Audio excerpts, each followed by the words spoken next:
Yo, Geeks, tudo em cima? Vamos para a nossa quinta edição do Pergunte ao Pochita, o nosso quadro de perguntas e respostas de Chainsaw Man. Toda terça-feira à noite eu lanço uma arte lá na aba de comunidade para vocês mandarem as suas perguntas por lá. E se vocês estão sendo bastante participativos, né? Então a gente tá continuando. Vamos aqui, enquanto tiver perguntas, vai rolar Pergunte ao Pochita. É só dar uma pesquisada aí também nas edições anteriores, PAP, né? PAP, ali o PAP, PAP, ali com a numeração. E nós começamos aqui o quadro, a quinta edição, com o Testeia questionando: LP, quando aqui a Power e a Raze vão voltar em Chainsaw Man? Eu conto ou vocês contam, meus amigos?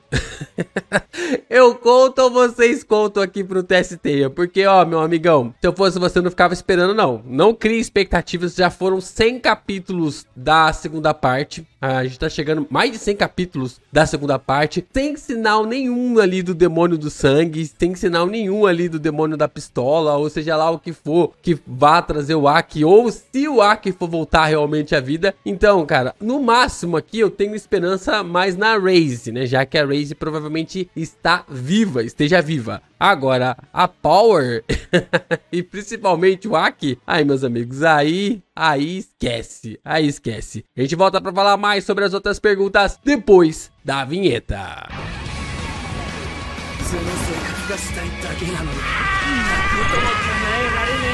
O Lieb aqui aparece também para fazer um questionamento interessante sobre o passado do Pochita. LP, você acha que o flashback mostrando como foi a luta do Pochita contra os 4 Cavaleiros do Apocalipse será grande? Tipo, 13 capítulos focados nessa batalha? Acho que seria bom se fosse assim. Olha, isso se a gente tiver um flashback, né? A gente tá contando aqui com o ovo dentro da galinha.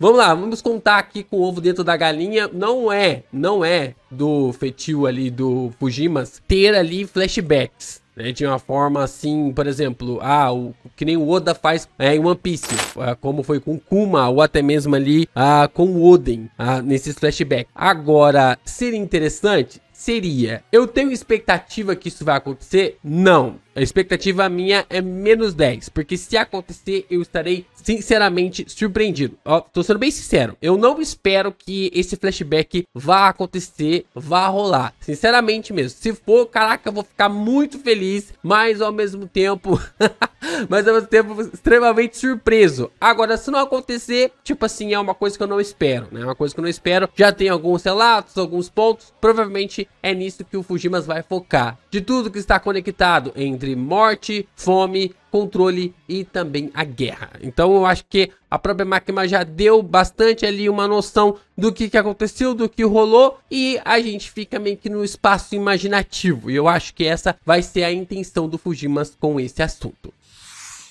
O Daniel Henrique, ele traz um questionamento sobre o destino do Denji. LP, você acha que o Denji vai morrer? Pra mim, a Asa vai morrer se sacrificando para o Denji sobreviver. E ainda de quebra, o Pochita não vai mais ficar com o Denji. Ele vai desaparecer ou reencarnar de novo. O que você acha? Olha, são muitas opções, né, Daniel?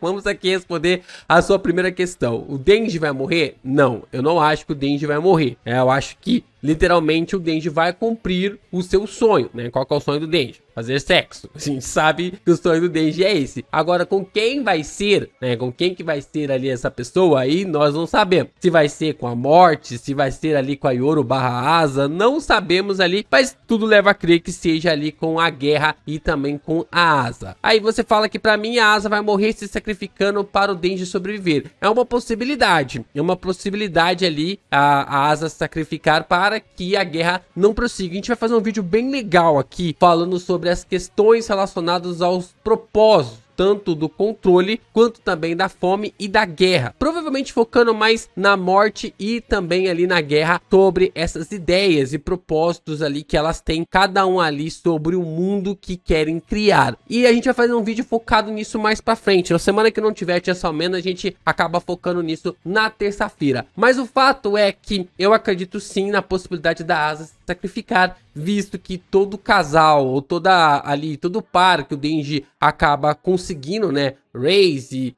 da forma ali como foi com a Makima e também ali com outras personagens que aparecem na trama, sempre acabam indo de base, né? Sempre acabam indo ali de F de forma muito precisa. Agora o Pochita desaparecer, aí eu já não acredito muito não. Aí eu já não compro essa ideia do Pochita se desgrudar ali do Den. Eu acho que vão ficar juntos até o final da história. E o que eu compro totalmente é você deixar o seu like, se inscrever aqui no canal e compartilhar esse vídeo com seus amigos. É muito importante você continuar reagindo aos nossos conteúdos para que o quê? Para que o YouTube divulgue ainda mais os nossos vídeos pela plataforma. Dá essa moral, dá essa força aqui pro canal do Geek Brasil, porque, cara, vocês não têm noção de quanto isso nos ajuda. E é claro, você ainda pode se tornar membro e fazer parte desse clubinho do Denji que tá tão restrito, né? Hoje só tem o Denji Asa. Vem cá pra ajudar um pouco mais o Denji e o Pochita, pra gente fortalecer ainda mais os nossos conteúdos de Chainsaw Man. Então clique aqui embaixo, se torne membro e fortaleça ainda mais os nossos vídeos.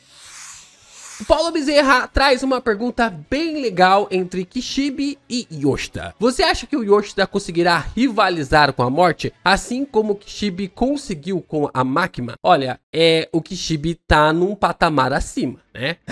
Kishibe, ele tá no patamar acima, porque se eu não estou enganado, se eu não estiver falando nenhuma besteira, o Kishibe não tem pacto com nenhum demônio. Ele não tem nenhum pacto com nenhum demônio, então o personagem, ele é B10, ele é sinistro por ele só. Não é à toa que o Fujimas botou ali ele pra escanteio, né? Colocou na geladeira, deu um sumiço nele, porque o bicho é pesado, cara. O negócio é complicado. Agora, o Yoshida com o demônio do polvo, talvez tenha alguma chance ali de contra-atacar, né? É interessante ver que o Fujimas vem trabalhando essa ideia do Yoshida, né? Essa rivalidade, ou até mesmo esses questionamentos do Yoshida com a morte há algum tempo já no mangá, há algum tempo já na história. E essas coisas vão sendo proporcionadas de uma forma muito interessante, para que não seja um desenvolvimento jogado, né? Não seja um desenvolvimento ali largado bem na nossa cara. Então, eu acho que tem esse aspecto importante sobre o Yoshida, que vai ser crucial ali na batalha contra a morte. Mas o Yoshida tá bem para trás do Kishibe em relação ali dos artifícios ou até mesmo dos fatos, na verdade dos feitos que eles têm ali para ser comparados. A Letícia traz uma pergunta aqui bem legal, poderia até mesmo render um próprio vídeo em cima dessa pergunta. É possível que a morte tenha devorado a Nayuta? Porque na cena do restaurante, a Nayuta foi servida em um prato e a morte estava no local. Olha, é uma possibilidade. É uma possibilidade. A Nayuta, ela não pode voltar à vida. A gente conseguiu entender agora nesse capítulo que a morte, ela pode matar os personagens, né? Pelo menos é o que a gente conseguiu observar. A morte consegue matar os personagens e depois que mata e os devora, passa a ter o controle sobre eles. Eles voltam à vida através do seu controle. Se a Nayuta morreu, ela teve o pescoço arrancado, ela não tinha nenhum contrato igual a Makima pra conseguir ali, porque a Makima, ela conseguia se regenerar por causa do contrato com o primeiro-ministro. Como provavelmente a Nayuta não tinha isso quer dizer que a Nayuta não tinha também, ou não tem regeneração, né? Não tinha e não tem regeneração, então automaticamente ela morreu. Só que se a morte devorou ela e ela voltou pro seu estômago e ela sair do estômago ali da morte, foi libertada ali do estômago da morte e ela estiver inteira, se o demônio da morte for derrotado, é uma forma da Nayuta voltar à vida. É uma forma da Nayuta voltar à vida. Isso sim é uma possibilidade. 50-50, né? Pode ser que os demônios ressuscitados morram, ou pode ser que os demônios ressuscitados ali pela morte acabem permanecendo vivos. Lembrando que os demônios que assumiam, né, o controle, né, que a Makima assumiu o controle sobre eles, permaneceram vivos. Por mais que a Nayuta não conseguia os controlar, não era o mesmo demônio do controle, mas eles permaneceram vivos, né? Eles permaneceram ali, vivos ali, mediante ao combate no universo de Chainsaw Man. Então talvez essa seja ali uma possibilidade, um caminho para que a Nayuta volte, para que a Nayuta seja ressuscitada, controlada ali pelo demônio da morte. Com a derrota da morte, com o Chainsaw Man acabando ali com a morte, a Nayuta consiga voltar à vida de forma definitiva. O Lucas, ele traz uma excelente pergunta. Cara, vocês estão muito afiados hoje, cara. Isso aqui também daria pra fazer um outro vídeo em cima desse assunto. LP, você acha que a Makima realmente é má? Ela manipulou o Denji e fez várias coisas ruins. Mas, no final, o objetivo dela era criar um mundo sem fome e sem pobreza. Você acha que ela queria fazer o bem fazendo o mal? Cara, eu acho que a gente tem que começar a meio que, tipo assim, balancear essa questão do bem e do mal. Pra fazer o bem, pra gente fazer o bem, a gente pode atropelar todas as pessoas, pode atropelar todas as situações, pode passar por cima ali dos seres humanos. Complicado, né? Complicado esse assunto, né? A gente trouxe até um questionamento sobre isso em alguns vídeos atrás, né? Sobre a ideia de você querer viver numa sociedade boa, querer viver numa sociedade assim que esteja em paz, que não tenha criminalidade, que seus filhos possam crescer de forma segura, mas a que preço que isso vai realmente ser alcançado? Será que a gente está disposto a vender nossa liberdade para ter um universo, um lugar, um país para se morar, uma cidade assim para se morar? É complexo, né? É bem complexo essas questões. A Máquina, ela queria realmente criar um mundo melhor para os seres humanos, porque ela meio que, tipo assim, sentia ali uma espécie de compaixão pelos seres humanos, da forma da Máquina, da forma do demônio do controle, mas ela sentia, assim como a Morte sente. A gente tá vendo que a Morte, ela provavelmente criou um plano, vai ter um planejamento ali para que os seres humanos, eles não sejam erradicados, mas mesmo assim ela precisa seguir o seu propósito, o seu instinto, que é traçar a morte dos seres humanos. A Máquina também tinha essa ideia, né, essa forma de querer liderar, de querer ter ali essa característica para fazer com que os seres humanos vivessem bem, mas tudo tinha que estar no seu controle, tudo que tinha que estar ali em nas suas mãos, né? E isso acaba tirando a nossa liberdade, acaba tirando ali a liberdade dos personagens de Chainsaw Man. Então, não é bem que a Máquina estava querendo fazer o bem, né? Tem uma coisa ali muito cinza, quase preto, nesse bem da Máquina. Então a gente fica nesse questionamento, mas excelente comentário, Lucas.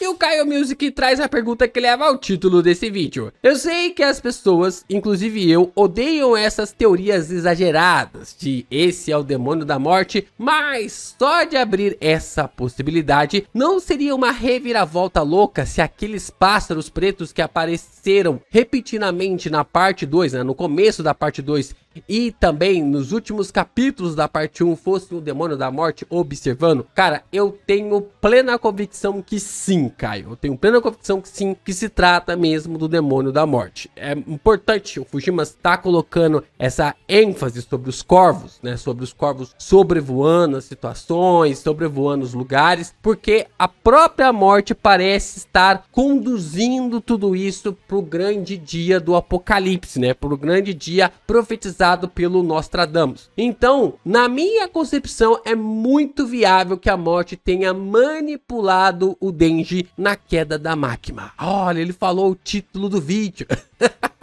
Mas eu acho muito provável mesmo que a morte tenha manipulado o Denji, manipulado o Kishibe, manipulado até mesmo a Máquina para que tudo seguisse conforme o seu planejado, tudo seguisse conforme o seu planejamento. É claro que, tipo assim, é um planejamento perfeito? Não, não é um planejamento perfeito. Ela vai meio que, tipo assim, costurando de acordo com as oportunidades e as possibilidades que são abertas ali para ela, né? A gente observa até mesmo no último capítulo que ela olha ali tanto para o Fake Sal e também para a fome, e ela não estava planejando ali meio que, tipo assim, consumir os dois e trazê-los de volta. Talvez ela estivesse planejando apenas matá-los, mas quando ela acaba trazendo a fome e também o Fake Sal de volta, ela muda o seu planejamento porque ela conseguiu enxergar alguma coisa melhor. Não sei se é melhor assim para os seres humanos ou melhor para ela.